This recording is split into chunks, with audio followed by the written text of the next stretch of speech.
We're back. And we're happy to be here. Round 2, residential broadcast, wrapping up February results. There you go. At the tail end of May. Tail end of March. Tail of March, man. We're doing well. 4 or 5 days left to finish out this month.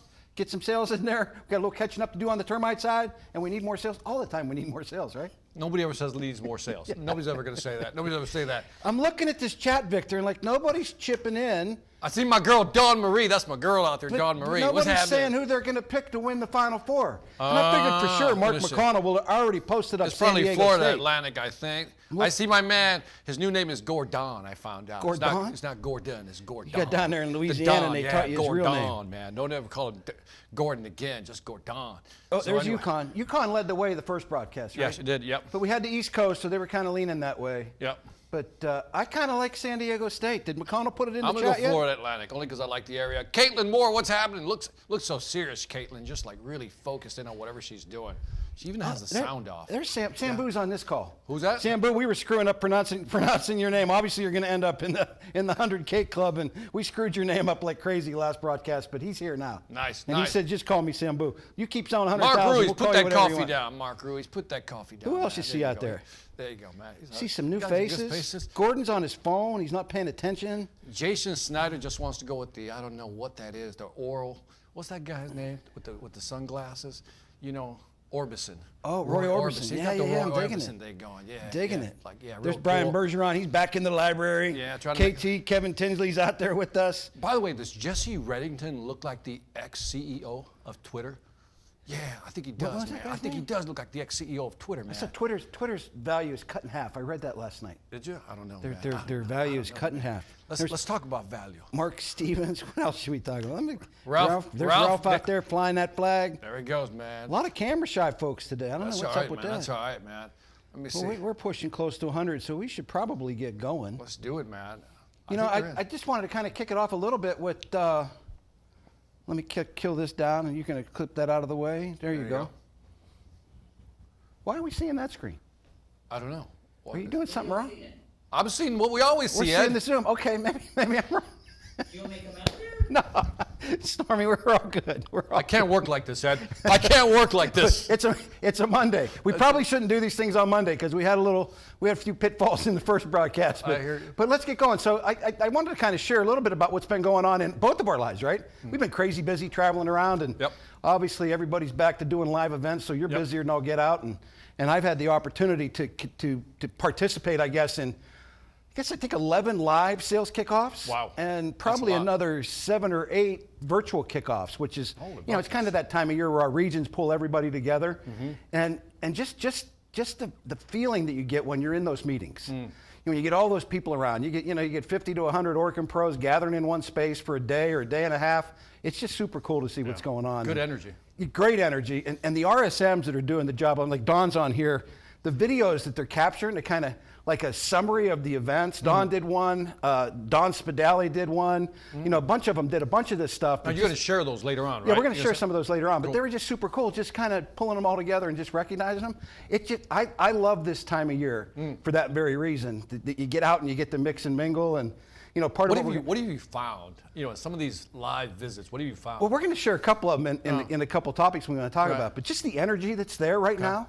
If you think about this group primarily sells residential business, right? Termite and some residential pest control. But we're cranking on our 4th or 5th year in a row of 20% increase, and we got the budgets there. But I don't think there's a region or a salesperson out there that doesn't think they can't do 20% more than they did last year. Really? And it's just kind of like, wow. But the energy's there, man. I mean, it's exciting. People are making a bunch of money, and they've got all these opportunities to make more money. We keep launching more products. We're getting better at some of the products we've launched over the past 3 years. We're understanding them better. So our bundles are growing like crazy. It's just been nuts. You had a chance to join the South Central Division last week. I did. In Louisiana, down in Shreveport, Louisiana, so a lot of the divisions, I know PAC does one, Northeast did one in February, Southeast did one way back when towards the tail end of last year, where they bring all the branch managers, all the region sales managers, and all those folks together. Well, you got invited to speak at the South Central Division kickoff meeting last week. Kind of just share your feedback, I guess. Well, first of all, let's talk about the Horseshoe Casino, Shreveport, Louisiana, off Bossier Street. I'm going to look at Gordon's reaction There here. is like nothing there, like zero. Like there's like, you can only say, and you can't get a decent cup of coffee. Aside from that, if I could talk about the event. Yes, stay focused on the event. Gordon's getting mad at you. Gordon was there. I got a chance to hang out with him, Leland, Jetman is what you guys call it. The Jetman? Yeah, and a few other folks for dinner. That was real nice. Thank you for the invite, by the way. So that was nice. But I thought Pat's presentation was interesting. I'd not seen him speak before. Yeah. Great speaker, by the way.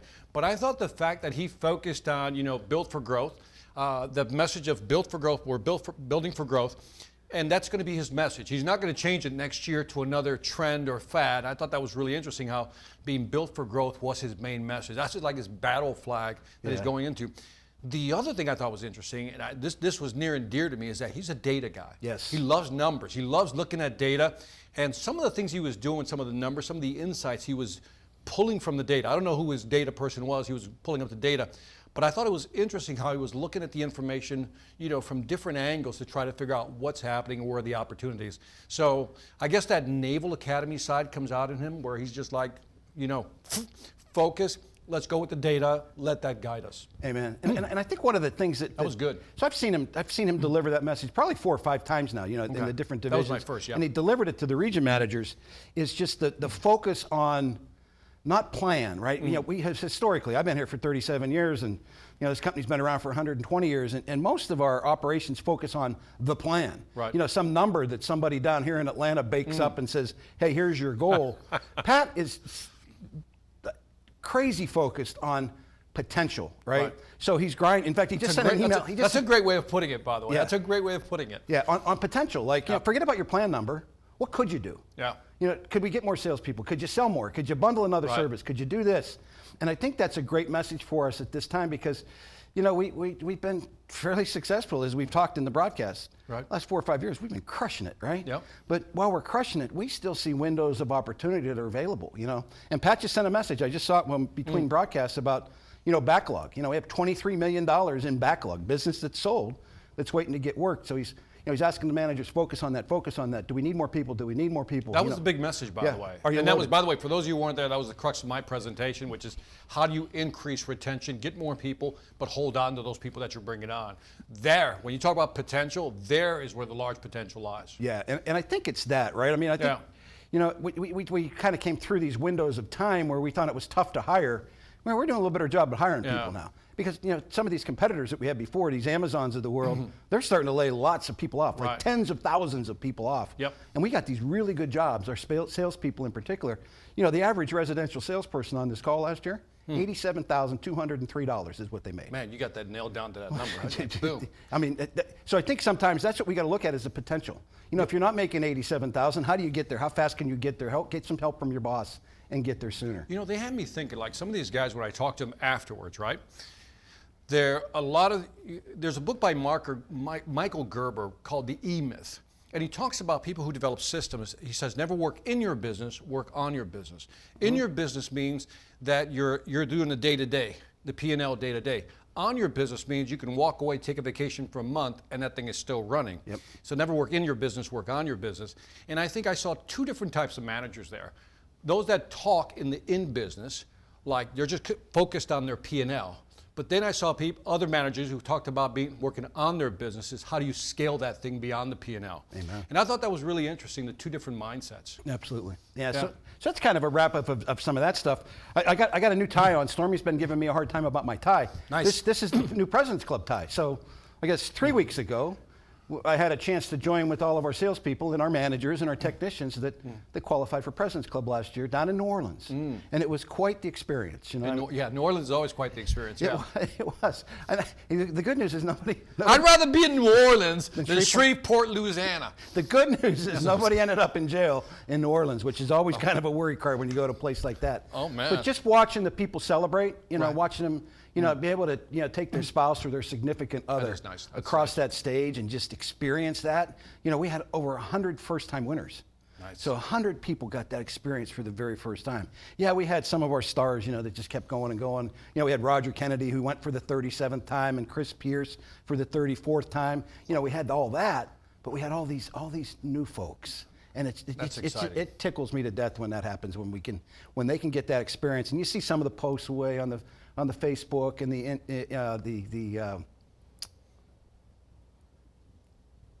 I'm drawing a complete blank. Is it Instagram? What you talking No, about? yeah, some Instagram stuff. I'm just letting you flounder. I'm just like, let him He's flounder just on that killing one. me. Well, You figure it out, Ed. Whatever it is. But they share these posts with their, with their significant other, and it's just so cool. And it's just so cool. By the end of this broadcast, I'll remember what I was trying to say. But we had a really cool speaker come in and address the group as the keynote speaker. Yeah. His name was John Register. He's an Army vet, and he had a really sad but strong story. He was an Olympic qualifier. He's in the Olympic trials as a hurdler, a high hurdler. And he had this weird accident that happened to him, that he was running the hurdles and he hit a hurdle, and he kind of tumbled and he fell, right? Well, he broke his leg so bad that he severed an artery in his leg, and they ended up amputating his leg. Wow. So he had this great story, this great comeback story about how he built himself back up, and at the end of the day, he ended up winning a silver medal in the Paralympic thing for the long jump. So he told this story, and he kind of led the story. He was a 4-time All-American track star, right? And sky's the limit, had all these dreams in front of him, all these goals that were going to be very attainable, and they just all, in a matter of one race. Wow. He lost all of it with his leg, but he shared the Olympic motto, right? The Olympic credo, and I didn't do it justice the first time, but it's Sidious, Altius, and Fortis. Okay. Sidious, Altius, Fortis. Yeah, and it's the motto of the Olympic athlete, and really what it comes down to is faster, stronger, higher, right? Didn't focus on fastest, strongest, or highest. Just that you got to get better every day, right? That you can be faster, you can be stronger. And I think that's the message to our folks too out here, is that even though they're killing it, can you be a little faster? Can you be a little stronger? Can you get a little higher, right? Can you drive that up? And I thought that was a great message that he left us with, kind of building on that. And then the last one that he shared with the coach that shared with him, this young lady came up to him and she told him, look, he said, never yield to the expected. You're expected to show up and do your job, but don't just yield to the expected. Always build to the greater. And that's a great line. And it was such a good piece. I took a picture of it, right? Yeah. And I'll share it on some of the group me's. Yeah. But it's just that point where, you think you've arrived. Right. Don't yield to the expected. Right. We expect us to make plan, right? Using Pat's analogy, we expect you to make plan. We expect that we're going to deliver plan. But why just settle with plan? Never yield to the expected. Never yield to the expected. I love that idea. Yeah. So I think that's it on kind of the wrap up. Anything else you want to add to that? Nope. It was a great conversation. We're going to try to share that with you via stream or via my YouTube channel. We'll get that out to you so you can watch that. It was very entertaining and very worthwhile.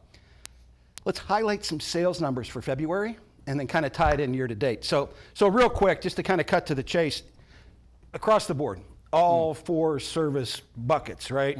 Residential pest, commercial pest, termite, and national account sales just rocked last month. Nice. To give you an idea, 108% of plan, that number we really don't want to talk about, in residential pest control sales, so the call center just slayed it, right? I mean, just absolutely slayed it. Tim's doing his job. Tim and his team. Jesse's one of those guys on that team. I didn't notice all the others. Jesse. But you think about that team, 16% year-over-year increase in residential pest control sales. That's coming off a year, they're really dependent on what calls in. Yeah. They're inbound.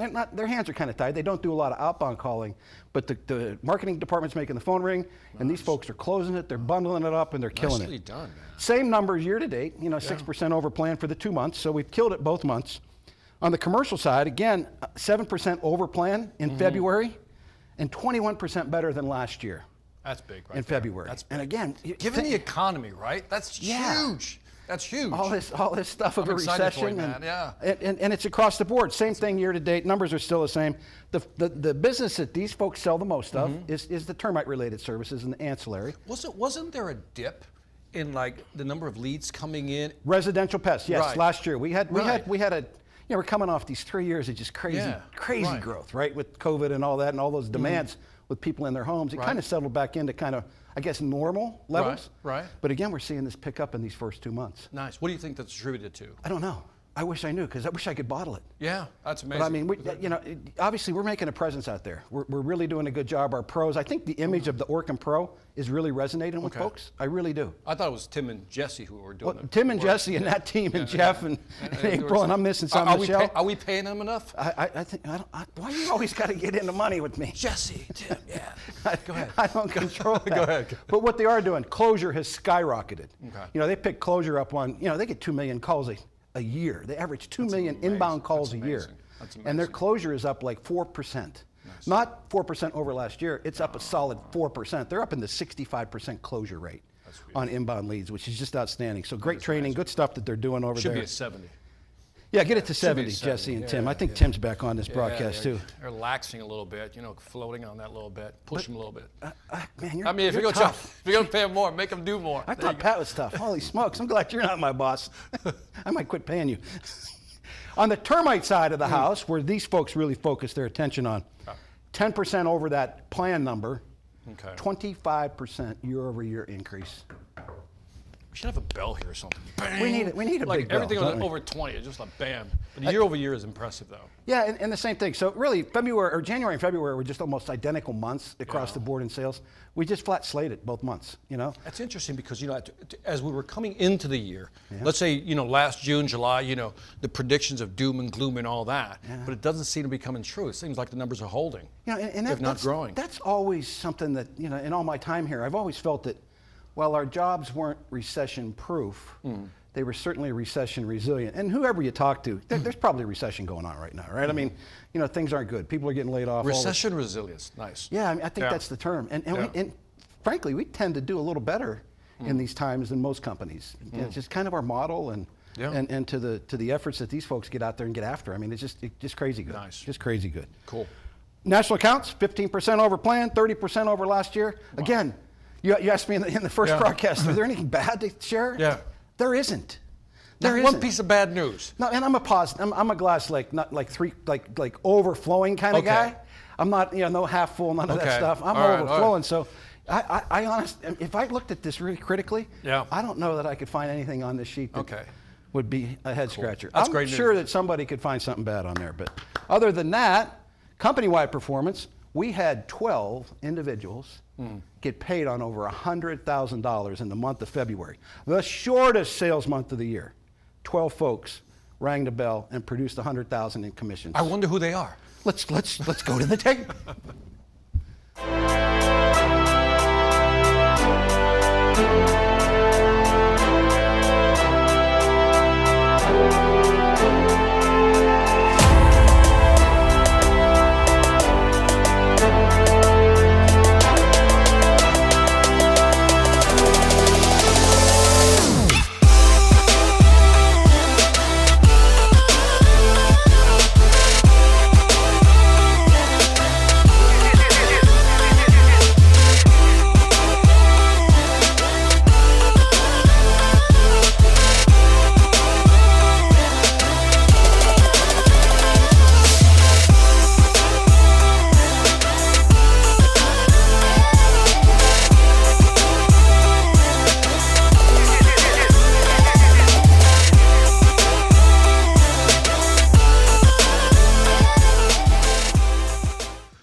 Good numbers, man. LinkedIn was the website. What I was trying to get to. Yeah, he finally figured out during the break.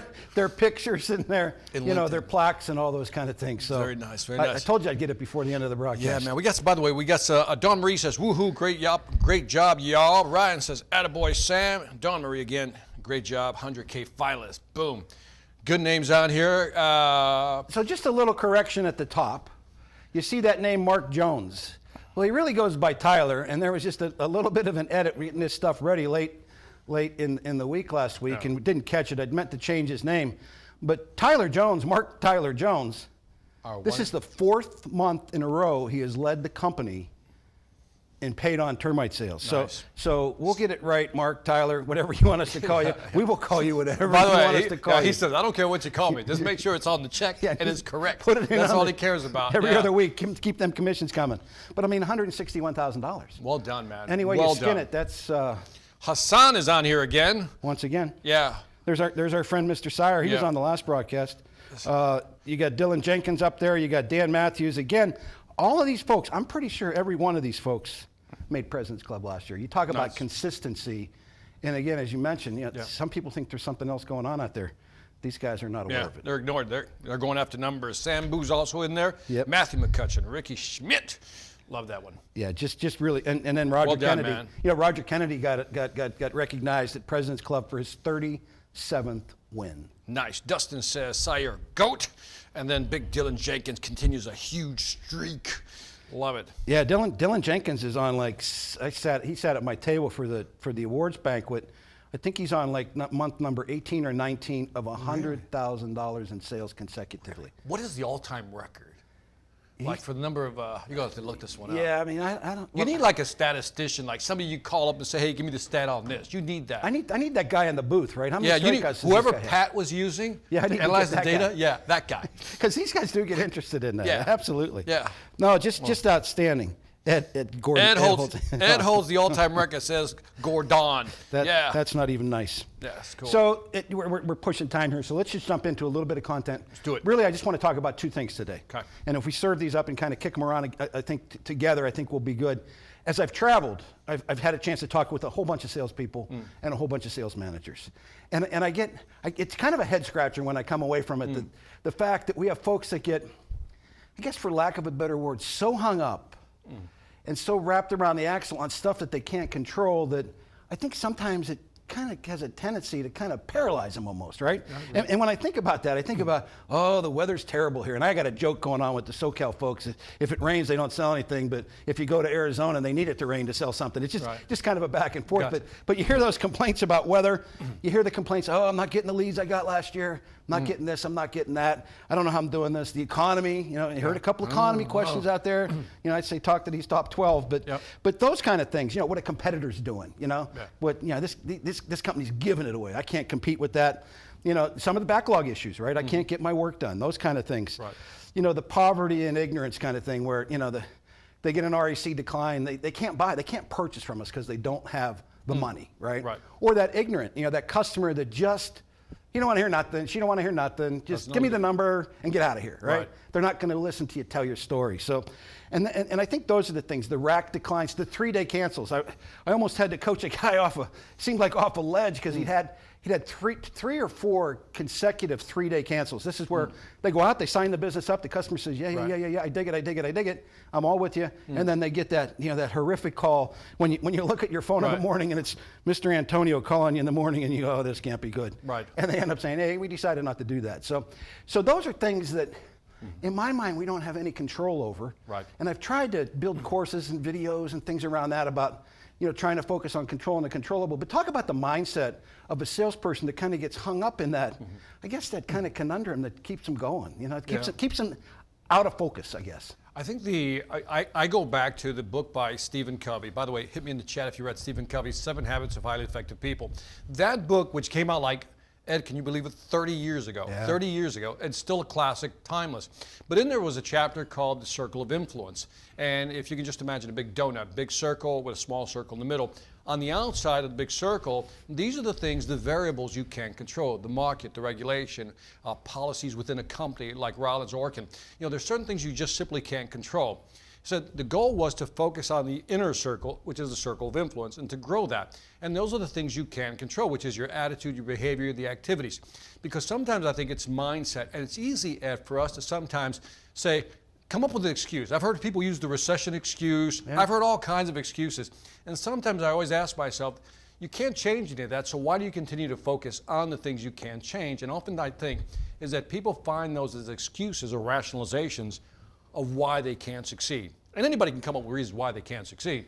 I'd rather go down swinging on focusing on the things I can do. Absolutely. And rationalize means what? The ability to ration lies to yourself. How about yeah. He shared that last broadcast. Yeah. Because it's when we rationalize something, why we can't do something, it is the ability to ration lies to ourselves. If you think about it, we kind of talk ourselves out of doing something we know we should be doing and executing on. You got people who are hitting their numbers, even during this time. The numbers are going up, so somebody's buying somewhere. Amen. Our job is to figure out who they are and get into activity. And by the way, we talked about the call center earlier, right? Yeah. Again, we can blame the call center for all kinds of things, but you know what? It's our job to what? triage those calls. Why don't you talk about that? Yeah, and I think, with so many things out of our control, right? These things that you can't control, so quit worrying about them. I mean, literally, I met with the sales manager. He was on the earlier broadcast, so I'll share this story a little bit. He was so hung up. It's the third conversation, face-to-face, I've had with him. I was at his kickoff meeting. I saw him at a branch visit, and I saw him last week down in South Central, so you know where he's coming from. He's so hung up on a change that he wants to make, or is kind of pushing back on, that's coming. And he's like, Ed, we can't let this happen. And I'm like, oh, I know what this topic is. And don't bring it up. but he says, we got to fix this. You got to fix this. And I told him, I said, dude, let it go. The old Frozen song. It's a topic. You got to let it go. It's one of those topics. Wrapped around the axle. You sure I can't mention the topic? No, I can't mention it. Do not mention it. Because Jesse, I don't want to create it for somebody else out there. Oh, because Jesse Reddington would not like this topic. I don't know about all that. But here's the deal. I mean, I literally grabbed him by the shoulders in Shreveport at the hotel and just shook him. And I said, dude, you got to let it go. Let it go. And this is a great friend. This guy's a superstar with our company. And I said, you just got to let it go. Yep. But getting back to the call center thing, right? So let's talk. What's that sport? Curling? It's like curling. You know how you just got to let the thing go? And you just watch it go. You just sweep a little bit, right? Let it go. Let the issues go, man. And they did a little slide. Yeah, it's almost like ballet. It's almost like ballet. Let it go. Go ahead, I'm sorry. So he was on the last broadcast, so I won't take another shot at him. But when we talk about stuff that people can sometimes feel is out of control, I hear it all the time. Particularly this time of year when we get into some of these markets where the phone starts to ring and the leads start to come in, the termite leads start to come in. We're going to get 10,000 termite leads this month. We're about 8,000 through yesterday, and this last week we'll probably get a couple thousand more. Numbers, if you just think about people calling in that think they have termites or they want to have termites or they do have termites, right? So they call us for an inspection. Well, how that is handled is not a perfect process, right? And I don't want you to look at these leads, because I get complaints all the time. Oh, the address was wrong. Do they not understand? Blah, blah, blah, blah, blah. All these complaints about what happens at the call center. Let me remind everyone and remind you that these calls that come into the call center, they're fragile. I mean, they're almost like this Easter egg that's you're going to see in next weekend or whatever. That it's so fragile when it comes across. Think about what's going on. The customer calls, they've got termites, or they think they may have termites, so they're in a very emotional state. The call center agents takes this call, and they take that call, and they're listening. The average call center call for Jesse and that team and Tim and those guys is about 5 to 7 minutes. So think about a 5 to 7 minute conversation that this customer who has termites or potentially thinks they have termites has with the agent, right? And you think about that short conversation when they're very highly emotional, right? What happens, right? So there's all kinds of things that could happen with that. But rather than just complain about it after the fact, I've always encouraged folks to triage the lead. So you get that lead, it hits your phone, it comes across, however you get it. By the way, as quickly as possible. As quickly as possible. Like, what would you say? What would be the ideal time frame for somebody to respond to a call? Bing, bang, I got it. What should be the time frame? If it hit my phone right now, I'm calling them, right? Yeah. You may be in an appointment, you may be in the middle of a proposal, but the sooner you contact them, the better you are. Because think about what's going on. They think they have termites. They called us. The whole idea of us booking the appointment at the call center is to get them to put the phone down and think, oh, I got an appointment, the Orkin Pro's coming. But that doesn't typically happen. They're calling other people.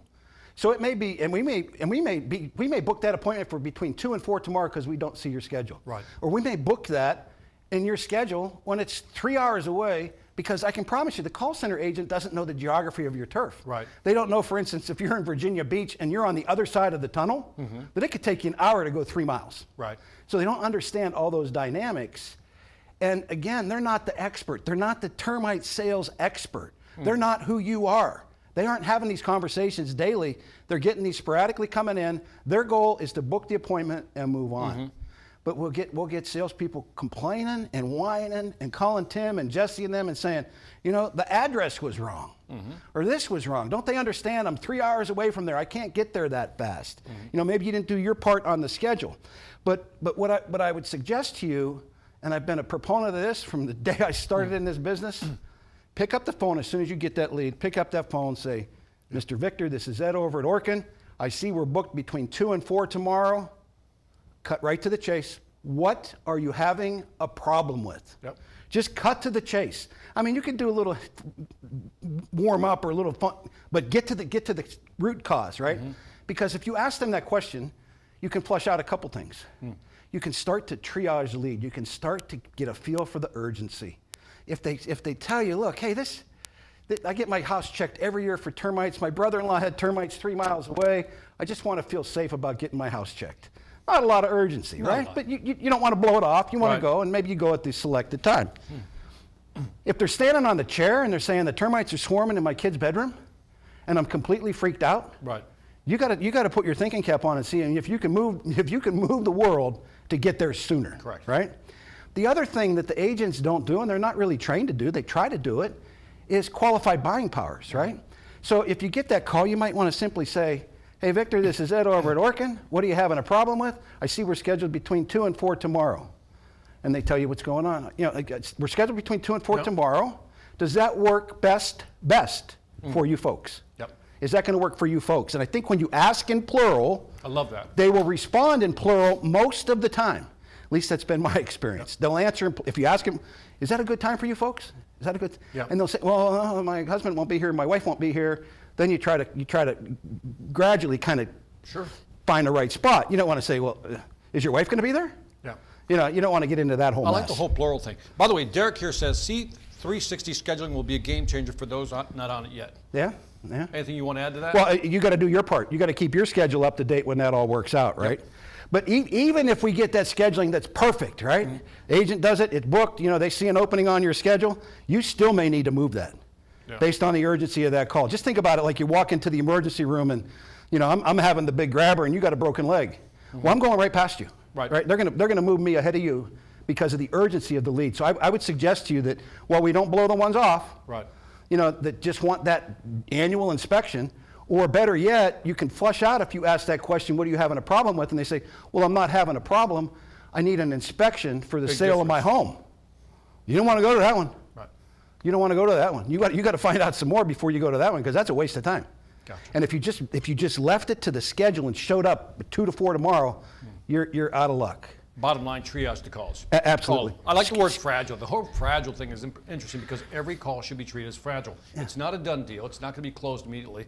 You got to qualify. I'm pointing out the obvious here. And you've got 2 million calls that come into the call center. The call center agents handle 2 million calls per year. The other thing that's happening now with our e-commerce channel, some of these termite leads are being booked and scheduled without anybody talking to them.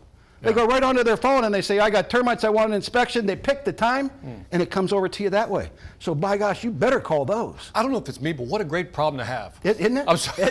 Give me that problem. 10,000 of them. Yeah, let me have that problem right now. 10,000 of them. The other thing you can do too is if you call them right away, you know, if they're really urgent, maybe you find out that they already got somebody else. Or if you don't do that, if you wait until tomorrow to show up between 2 and 4, you may get that call tomorrow morning saying, hey, Victor, I already had Terminex. They were out here yesterday and they did it. By the way, what's the phrase? Time kills all deals. Amen. Speed the longer you wait. Yeah, speed the lead. Speed the lead. Yeah, the longer you wait. I think we all get that, right? We all get that if there's longer time, probability of closing that deal goes down dramatically. I think after the first 15 minutes, easy. You got to get on it. You got to get on it. I think the other thing that it helps you with too is if you get that customer that's standing on the chair because the termites are swarming in the kid's bedroom, and let's say you can't get there. You physically can't get there until tomorrow, right? You're just slammed, you're booked, you're 3 hours away, you're on the other side of town. If you can't get there, you can walk them off the ledge a little bit because they're freaked out, right?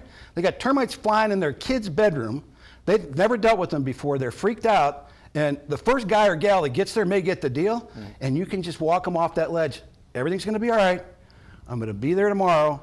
Here's the cool thing about those termite swarmers. They're just an indicator. They're Mother Nature's way of letting you know you got termites. They're not causing any damage. Nothing's gonna be damaged until we get there tomorrow. So that will save you from that and kind of take the edge off the customer. Makes sense? I like reducing that anxiety. Yeah. Because again, from a consumer's, we may know that, but they don't know that. 100%. And just making that statement just reduces that anxiety. Yeah. And again, drop everything if you got to get there. Right? I mean, if you can, just drop everything. Heck, you may be around the corner when you get it. Because again, the agent's scheduling it. They're looking at a spot to put it in. And you could be 15 minutes away. The agent doesn't know that. They don't know the geography. They're not pulling it up that way. They're just asking the customer. I see an opening on Victor's schedule between 2 and 4 tomorrow. Does that work? And the customer, oh yeah.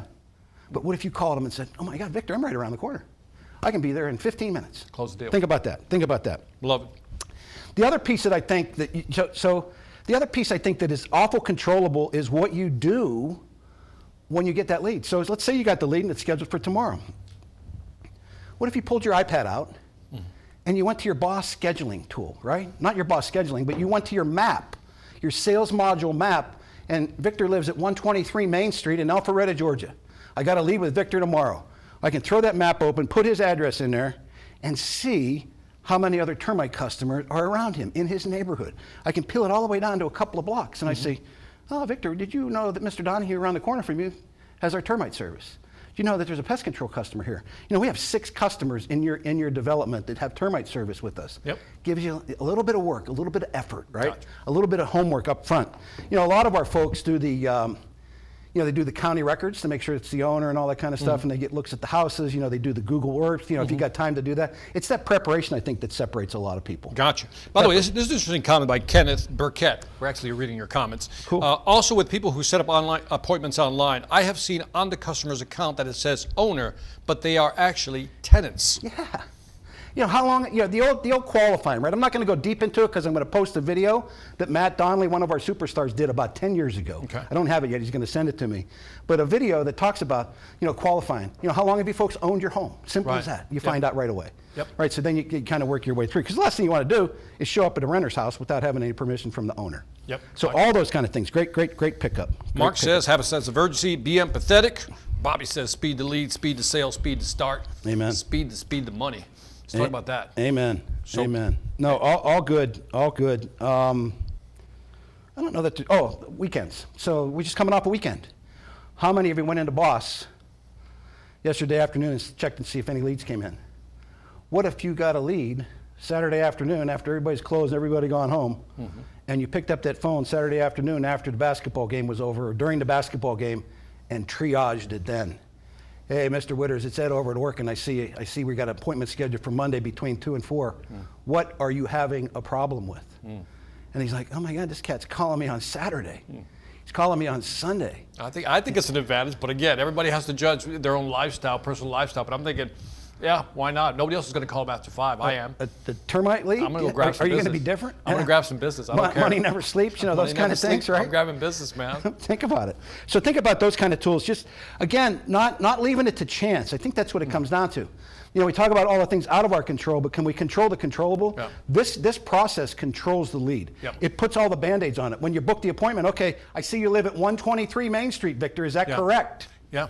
So, you know, the agent fat-fingered the address, right? Yep. Maybe the customer was so emotional they gave him the wrong address. Whatever it You may know, be. Whatever it was, but you confirm it, you button it up, and you're good to go. Yep. Fair enough? Trust but verify. I trust Tim and Jesse, but I'm going to verify. Amen. That's the way of looking Amen. at it. Yep. So quit whining about them. Do your part. Own it. Own the process. Wow. Own the process. Quit whining, he said. Quit whining, he said. Let's get out of here. What All else right. we got? So just a couple of, I want to celebrate those numbers again. Those year after year numbers are actually, they're fantastic, man. 25% 25%. Yeah, those are great numbers, man. Yeah. And if you're not Well there, done. if you're not there individually, 25% over what you did last year, the whole company is. Yeah. So figure out what's missing in your game, in your Yeah. space, and Yeah. see what you can do to tweak it. Yeah. Tweak it. Maybe Yeah. reach out to one of these cats that's on the top list. Yeah. I like it because it's social proof.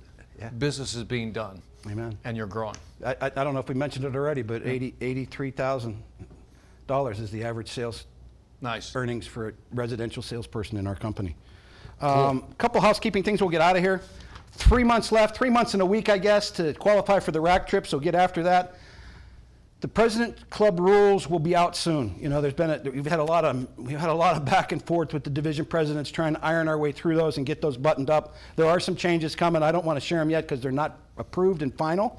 And the folks that did go to President's Club, we didn't hand out the plaques this year, so your plaque will reach you. It will be mailed directly to the branch about the middle of April, and if you have a ring coming, the same thing will be happening. And Nice. what the branch manager will be able to do is be able to present it to you in front of your peers. So that's kind of the advantage. works. We got to walk across the stage, and now we get to recognize you once again. So, I got to be honest, Ed. I like plaques, but I like checks better. amen. That's just me. Amen. So, Amen. let's go with that. Plaques are an added bonus. That is, man. Maybe you can take them to good the scrap visual here. bonus. Amen. So yeah. Amen. That's all. Anything else? That's it, man. No, just keep it coming. I mean, just absolutely outstanding first couple of months, and we're having a pretty nice month so far. Need a little bit of nudge on the termite side of things to get it over the edge for March, but it's the longest sales month of the year. Yep. Coming off, you think about those 12 folks, the shortest sales month of the year. Are we going to have first quarter results? We will. Also. We will. Nice. We'll have Looking this forward for to that. next broadcast. All right. As soon as we work out the date. Let's see the That's numbers. all we got. Be safe out Right. there. Go sell something. Take care, guys.